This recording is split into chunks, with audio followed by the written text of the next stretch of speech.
ମାମା ଏସବୁ ବାଦାମ ଆଉ ଏସବୁ କ'ଣ କିଏ ଦେଲା ସବୁ? ବାପା ଆଣିଥିଲେ? ହଁ କେତେ ସାରା ଅଛି? ଆଚ୍ଛା ହଁ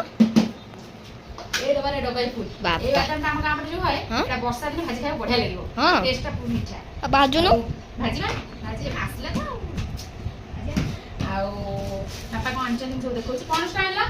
ହେ ବାପା ଦିଦିଟା ପଣସଟା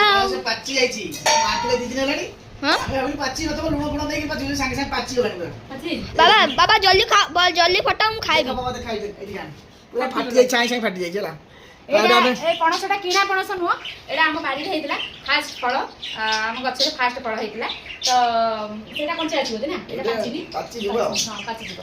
ମାମା ଜଲ୍ଦି କାଟେ ମୁଁ ଖାଇବି। ମୁଁ ଗଛ ଲଗେଇଥିଲି ସତ ଝିଅ ବେଳେ, କିନ୍ତୁ ମୁଁ ଫଳ ଖାଇନଥିଲି, ହେଇନଥିଲା ସେଦିନଠୁ ବହୁତ ଦିନ ଗଛ ହେଲାଣି ହେଇନଥିଲା। କିନ୍ତୁ ଫାଷ୍ଟ ଟାଇମ୍ ଆର ବର୍ଷ ହେଇଥିଲା, କିନ୍ତୁ ସେଇଟା ବହୁତ ଛୋଟ ଛୋଟ ହେଇଥିଲା, ବୋଉ କହୁଥିଲା ଭଲ ହେଇନଥିଲା। ଏଇ ବର୍ଷ ହେଇଥିଲା 4ଟି, ଆଉ 2ଟା ବାପା ନେଇ ଆସିଥିଲେ, 3ଟା ଆଣିଥିଲେ। ତ 3ଟାରୁ ମୁଁ ଗୋଟେ ପଣସ ଜଣକୁ ଆମର ଦେଇଦେଇଥିଲି, ଆଉ 2ଟି ପଣସ ମୁଁ ରଖିଥିଲି, ଯୋଉଟାକି 2 ଦିନ ହେଲା, 2 ଦିନ ଭିତରେ ଗୋଟେ। ଆଉ ମତେ ହଳଦୀ ବାପା କହିଥିଲେ ଲୁଣ ଏଇଟାକୁ କାଟିକି ଲୁଣ ଦେଇଦେବୁ ଆଉ ସୋରିଷ ତେଲ ଦେଇଦେବୁ, ଏଇଟା ପୁରା ପାଚିଯିବ, ଖରାରେ ଥୋଇଦେବୁ, କିନ୍ତୁ ସେ ଦ୍ୱାରା ଅଟୋମେଟିକଲି ପାଚିଗଲାଣି। ଛାଡ଼ ମାମା ଜଲ୍ଦି କାଟ ମୁଁ ଖାଇବି। ଜଲ୍ଦି କାଟ ମୁଁ ଦେଖେଇ ଦେଉଛି ଆପଣମାନଙ୍କୁ। ଦିଦି ତ କେଡ କେଡ ପଣସ ହେଇଛି ବାପା। ଦେଖେଇ ଦେଉଛି ଆପଣମାନଙ୍କୁ ବାପା ଆଉ କ'ଣ ଆଣିଥିଲେ। ବାପା ଆଣିଥିଲେ ଆମ ବାଡ଼ିରେ ଫାଷ୍ଟ ଟାଇମ୍ ଫଳ ହେଇଥିଲା ଛୁଇଁ ଗଛ ଥିଲା। ମୁଁ ଗାଁକୁ ଯେଉଁ ଯାଇଥିଲି ସେ ଗଛ ଗୁଡ଼ା ଭାଙ୍ଗି ଦେଇଥିଲି ଡାଳ, ତ ଆଉ ଯାହା ବି ଡାଳ ଥିଲା ଏ ବର୍ଷ ବହୁତ ସାରା ଛୁଇଁ ହେଇଛି। ବାପା ଆଣିଥିଲେ, ମୁଁ ଏତିକି କିଛି ମାନେ ରଖିଛି, ଆଉ କିଛି ଦାନ କରାହେଇଛି ସବୁ, ଆଉ ଏତିକି ଅଛି ମୁଁ ରଖିଛି। ବେଶୀ ରହିଲେ କ'ଣ হবে, ଆମେ ତ 2 ଜଣ ଲୋକ, ଏତେ ରଖି କ'ଣ କରିବୁ ଖାଇବୁ। ସେଥିପାଇଁ ମୁଁ ଦେଖେଇଥିଲି ଏତିକି, ମାନେ ସବୁ ଆମ ବାଡ଼ି ଜିନିଷ ହେଲା, ଏ ସବୁ ଉଜୁ ରହୁଛି କାହିଁକିନା ସବୁ ଫ୍ରିଜ୍ ରହିବ। ଆଉ ଆମ ବାଡ଼ିରେ ସବୁ ଦେଖନ୍ତୁ କେମିତିଆ ହେଇଥିଲା ନଡ଼ିଆ। ନଡ଼ିଆ ଏଇ ନଡ଼ିଆ ଗୋଟେ ଦେଖିଦବା। ଏଇ ନଡ଼ିଆ ଗୋଟେ ଆମର ଏଇଠି ଭୁବନେଶ୍ୱରରେ 60 ଟଙ୍କା ବିକ୍ରି ହେଉଛି। ମୁଁ ନିଜେ ଆଣିଛି ଥରେ, ବଡ଼ ନଡ଼ିଆ 60 ଟଙ୍କା ହେଲା। ଯାହା ହଉ ଆମର କ'ଣ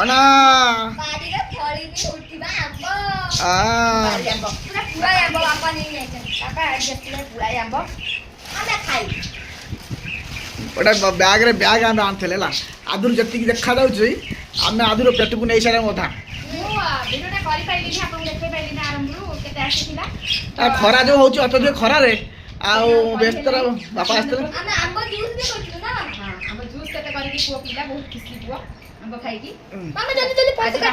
ଏ ପୁରା ଆମ ବାଡ଼ିରୁ ଆସିଛି ଏଟା, ସବୁ ପାଚିଲା ଛାଁ ପାଚିକି ପଡ଼ିଥିଲା ସବୁ, ଆଉ ଗଛ ପାଚିଲା ସବୁ ଏସବୁ, ଆଉ ଗଛ ପାଚିଲା ଆମ୍ବର ସ୍ୱାଦ ଟିକେ ଅଲଗା ଆଉ ହଉଛି ବା।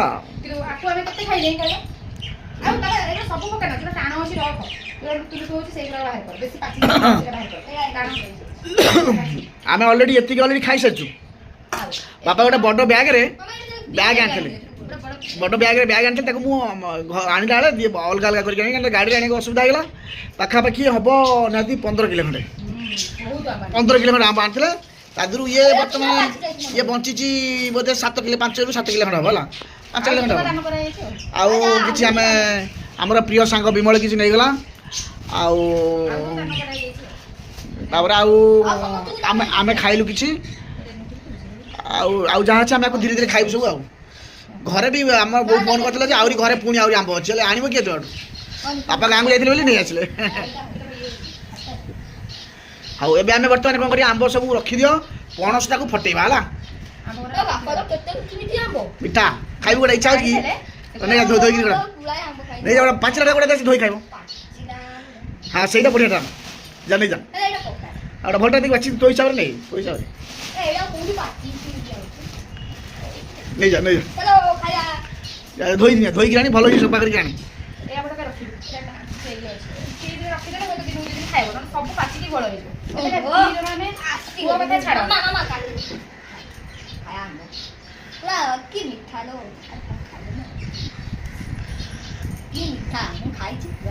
ଖା ଖା ଖା। ବାପା ଯେତେବେଳେ ଆଣିକି ଗଲେ ମୁଁ ଏକାଥରେ 10ଟା ନା 12ଟା ଆମ୍ବ ଖାଇଲି। ତାପରେ ପୁଣି ଖାଇଲି 3ଟା। ମାନେ କଣ କହିଲ ସେ ଗଛରୁ ଯେତେ କାମ ସବୁ ଝଟେଇକି ବସ୍ତାରେ ପୁରେଇ ନେଇ ଯାଇଛନ୍ତି। ଏକାଥରେ ଖାଇନ ନଷ୍ଟ ହେଇନ। ପୁରା ସବୁ ନେଇ ଆସିବେ। ବାପା ତ କହୁଛନ୍ତି ଗଛ ଟୋଟାଲ ଉଠେଇ ଆଣିବେ। ପଣସ ଛଡ଼େଇ ପାରିବୁ ନା ମୁଁ ଯିବି? ନା ମୁଁ ଛଡେଇ ଫଟେଇବି ତମେ ଦେଖ।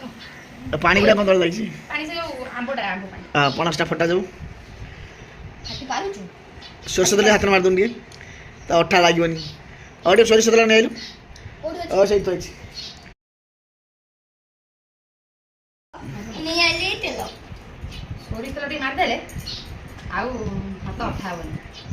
ମୁଁ ତ ଭାବୁଛି ତୁ କାଟିଦେ ମୁଁ ସେଉଠି କାଟିକି ଖାଇବି। ଖାଇବୁ? ଆମ୍ବଟା ଖାଇସାରେ, ଶୀଘ୍ର ଖାଇସାରେ। ଆମ୍ବଟା ଖାଇସାରିଲେ ସିନା ପଣସଟା କଟା ହବ। ଖଟା ହୁଏ ଏ ଜିନିଷ ଖଟା ହୁଏ କଟା ହୁଏ। ହେ ଦେଖାଯାଉଛି ତୁ ଆମ୍ବଟା ଖାଇଦେ, ଏଇ ଅଠା ଲାଗିବ। ବାବା କଂସାଟା ଛାଡୁ କର। ଆମ୍ବ ଚଟପଟ ଖା। ଚପଲ କଣ ଖାଇବ? ହଁ ବା ଆମ୍ବ କ'ଣ ଗୋଟେ ସେକେଣ୍ଡରେ ମୁଁ 10ଟା ଆମ୍ବ ଖାଇବି। ଯୋଉଦିନ ଆମ୍ବ ଆସିଲା ଆସିକି ବସ୍ତାରୁ ଖୋଲା ହେଇନି ଆମ ସାର୍ ତ 10ଟା ଖାଇସାରିଲେ। ଦେଶୀ ଆମ୍ବଟା, ଘର ଗାଁ ଆମ୍ବଟା। ଛୁଆବେଳେ ଆମେ କେତେ ଆମ୍ବ ଖାଉଥିଲୁ ଯେ। ରହ ଟିକେ ଅଠା ଲାଗିଛି ଭାତ ବାବା। ମୁଁ ମନା କଲି ତୁ ଖାଉନୁ, ସବୁ କିଏ ଖାଇବ? ବଢିଆ ବାସ୍ନା ହଉଛି ଦେଖିଲ। ହେଇ ବୋଉ କହୁଥିଲା ଫୁଟ ଥିବ କି ନାହିଁ। କାଟିଆ ବୋଉ ଦେଖିବ ଭିଡିଓରେ ଫୁଟ ଅଛି ବୋଲି ବୋଉ ଜାଣିବ। କି ବାସ୍ନା। ବାବା କାଢିଲୁ ହାତ ବାଲି ଅଛି କାଢିଦେ ଗୋଟେ କାଢିକି ସେ କଂସାରେ ପୁରା। ସେ ପାରିବନି, କାଢି ପାରିବନି, କାଢି ପାରିବୁନୁ। ସେ କାଢି ପାରିବନି ବାବା। ନେ ବାବା ପଣସ କାଢିବା ଏତେ ସହଜ ନୁହଁ। ନେ ଏଇଟା କାଢ ମୋ ବାଁ ହାତରେ ଯୋଉ ଅଛି ବାଲି ପଡିବ। ବାଲି ରହ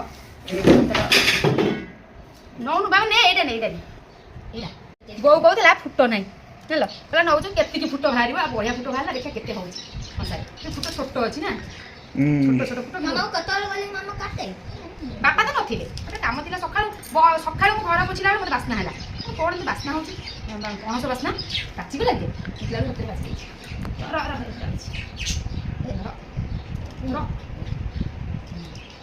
ଆଉ କ'ଣ ଅଛି ଏଠି? ଏଇଠି ଦେଖିଲା ଭିତରେ ତ ନାଇଁ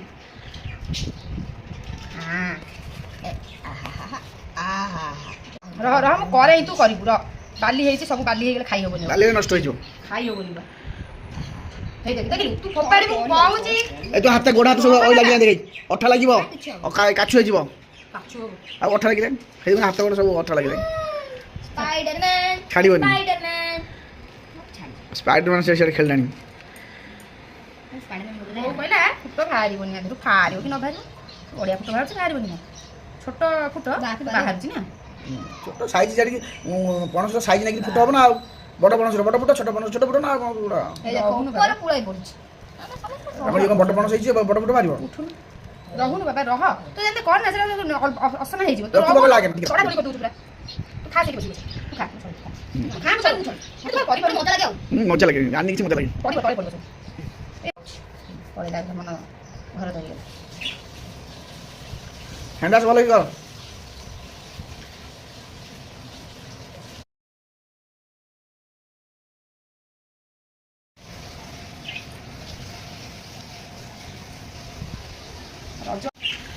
ରଜ ତ ଜାଣିଛ ଘରୁ ସବୁ ପଣସ ଆମ୍ବ ଏସବୁ ଆସେ।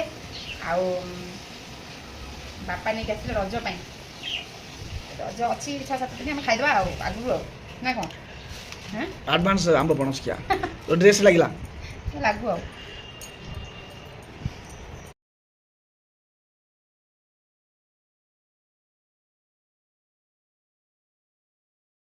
ହେଇଗଲା। ସେଇଠାରେ ତାହେଲେ କେତେ ବାହାରିବ? ଖାଉଥା, କେତେ ଖାଉଛୁ ଖାଉଥା। ଏଇଟା ଆଉ ନାହିଁ ସବୁ ସରିଗଲା। ସର୍ବ ଶେଷରେ ସବୁ କାମ ଶେଷ, ଯେମିତି ପଣସ ଛଡ଼ା ଆଉ ସରିଗଲା। ମୁଁ ଆପଣମାନଙ୍କୁ ଦେଖେଇଦେଲି। ତ ଦେଖିବା ଯାହା ଆସିଥିଲା ମୁଁ ସାଙ୍ଗେ ସାଙ୍ଗେ ଦେଖେଇ ପାରିନଥିଲି, ଯାହା ବି ହଉ ଦେଖେଇଲି। ହ୍ୟାଲୋ ଆଉ ତ ଗାଈର ବି ଖାଦ୍ୟ ହେଇଗଲା ନାଇଁ? ହଁ। ଆକୁ ଖାଇଲେ କ'ଣ ଲଟପଟ ହବ ପଣସ ନା। ଖାଇଲା ବେଳେ କଥା କହିବୁନି, କଥା କହିଲେ ଲାଗିଯିବ। ରଜ ପାଇଁ ଆମ ଘର ତ ପଳେଇ ଆସିଲା ଆମ୍ବ ପଣସ ନଡ଼ିଆ ଆଉ ଯାହା ବି ଆପଣମାନଙ୍କୁ ଦେଖେଇଲି। ଆପଣମାନଙ୍କ ଭିଡ଼ିଓଟି କେମିତି ଲାଗିଲା? ଆପଣମାନଙ୍କର ରଜକୁ ସବୁ କ'ଣ କ'ଣ ଜିନିଷ ଆସିଛି ଆପଣଙ୍କ ଘରୁ ଆପଣମାନେ କମେଣ୍ଟ କରି ନିଶ୍ଚିତ ଭାବେ ଜଣାଇବେ। ରହୁଛି, ଜୟ ଜଗନ୍ନାଥ।